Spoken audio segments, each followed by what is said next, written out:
ఉన్నది మా కష్టాలు తీరవండి భూమి లేని పేదలు వచ్చి కలిసిను ఆలోచన చేసినాం మంత్రివర్గంలో చర్చించినాం అందుకే ఈనాడు భూమి లేని నిరుపేదలకు ఉపాధి హామీ పథకంలో పనిచేస్తున్న వాళ్లకు ఖచ్చితంగా సంవత్సరానికి 12,000 రూపాయలు ప్రతి కుటుంబానికి ఇవ్వాలని ఇందిరమ్మ ఆత్మీయ భరోసా కార్యక్రమాన్ని ఇయాల చంద్రవంచలో ఈ గ్రామ పంచాయతీలో ప్రారంభించుకున్నాం దాదాపుగా ఇందిరమ్మ ఆత్మీయ భరోసా కార్యక్రమం 10 లక్షల కుటుంబాలకు మేలు జరగబోతుంది ఇయాల భూమి లేని నిరుపేదలను ముఖ్యంగా దళితులను గిరిజనులను ఆదివాసీలను బలహీన వర్గాలను ఆదుకోవడానికి పథకం తీసుకొచ్చినాం వాళ్ళ ఖాతాలో కూడా సంవత్సరానికి 12,000 రూపాయలు వేయబోతున్నాం వాళ్ళ నగదు కూడా రాత్రి 12 గంటల తర్వాత బదిలీ కాబోతున్నదని చెప్పి నేను ఈ సందర్భంగా తెలియజేయదలుచుకున్నా అదే విధంగా ఇందిరమ్మ ఇల్లు పేదవాళ్ళకి ఇందిరమ్మ ఇల్లు అనంగానే డాక్టర్ వైఎస్ రాజశేఖర రెడ్డి గుర్తొస్తాడు ఆనాడు 2004 నుంచి 2014 వరకు ప్రతి పేదవాడికి ఇల్లు లేని ప్రతి వాడికి ఇల్లు కట్టుకోవడానికి ఆనాడు ఇందిరమ్మ ఇల్లు ఇచ్చినాం 2004 నుంచి 2009 వరకు 2009 నుంచి 2014 వరకు నేను గురునాథ్ రెడ్డి గారు ఎమ్మెల్యేలు ఉన్నప్పుడు ఈ నియోజకవర్గంలోనే రాష్ట్రంలో అత్యధికంగా తెలంగాణ రాష్ట్రంలో ఇందిరమ్మ ఇండ్లు తీసుకున్న నియోజకవర్గం ఉందంటే దాదాపుగా 36,000 ఇండ్లు ఈ నియోజకవర్గంలో మేమిద్దరం ఆనాడు పేదలకు ఇప్పించినాం చంద్రశేఖరరావు కడుపు మండి 2014లో అధికారంలోకి వచ్చిన తర్వాత ఎందుకు కొడంగల్ పేదలకు అత్యధికంగా ఇల్లు ఇచ్చిండ్రని సిబిసిఐడి ఎంక్వైరీ చేసిండు కానీ ఆయన ఎన్నికలప్పుడు మనకు మాట చెప్పిన డబుల్ బెడ్రూమ్ ఇల్లు ఇస్తా అని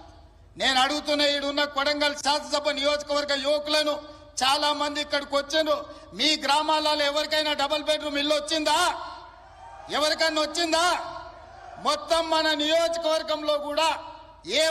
ఒక్క డబుల్ బెడ్రూమ్ ఇల్లు ఇయ్యలే ఊరికో కోడి ఇంటికో ఈక కూడా ఆనాడు ప్రభుత్వం ఇవ్వలేదు కానీ ఈనాడు ఈ రోజు ఈ వేదిక మీద నుంచి చంద్రవంచలో ఉన్న పేదవాళ్ళందరికీ ఇందిరమ్మ ఇల్లు ఇవ్వడమే కాకుండా ఈ శాసనసభ నియోజకవర్గంలో మార్చి 31 తారీఖు లోపల 3,500 ఇందిరమ్మ ఇల్లు పేదవాళ్లకు ప్రతి వాడికి 5 లక్షల రూపాయలు ఉచితంగా ఇందిరమ్మ ఇల్లు కట్టుకోవడానికి మనం రాబోయే 2.5 నెలల్లో కొడంగల్ శాసనసభ నియోజకవర్గంలో ఇండ్లు మనం ఇచ్చుకోబోతున్నాం ఇవి సరిపోవు ప్రతి సంవత్సరం సరాసరిగా 4,000 ఇండ్లన్నా ఇచ్చి రాబోయే 4 ఏళ్ల 15 నుంచి 20,000 ఇందిరమ్మ ఇండ్లు కొడంగల్ శాసనసభ నియోజకవర్గంలో ఇచ్చి ప్రతి పేదవాడిని ఒక ఇంటి వాడిని చేసే బాధ్యత ఈ రోజు నేను తీసుకుంటా మీ సోదరుడిగా ఈ రోజు మీరు అండగా నిలబడి మీరు ఆశీర్వదించి ఇక్కడ శాసనసభ్యుని చేస్తే తెలంగాణ రాష్ట్రానికి ముఖ్యమంత్రి అయినా మరి అలా నా బాధ్యత ఉంది ఇక్కడున్న ప్రతి పేదవాడికి ఇందిరమ్మ ఇల్లు ఇయ్యాలి రాబోయే 4 ఏళ్లలో 15,000 నుంచి 20,000 ఇల్లు ఒక్క కొడంగల్ శాసనసభ నియోజకవర్గంలోనే ఇచ్చి ఇక్కడి పేదవాళ్ళను ఆదుకునే బాధ్యత నేను తీసుకుంటాను ఈ సందర్భంగా చెప్తున్నా ఇవాళ రేషన్ కార్డులు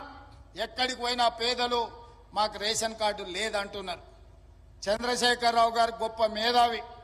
80,000 పుస్తకాలు చదివిండు వాళ్ళ కొడుకేమో అమెరికాలో చదువుకున్నా అంటాడు 80,000 పుస్తకాలు చదువుకున్నాయన కానీ అమెరికాలో కంప్యూటర్ చదివొచ్చిన ఆయనకు ఈ తెలంగాణ రాష్ట్రంలో ఉన్న పేదలకు రేషన్ కార్డు ఇవ్వాలనే కనీస జ్ఞానం లేదు 10 ఏళ్లు ఎదురు చూసిన రేషన్ కార్డులు ఇవ్వలే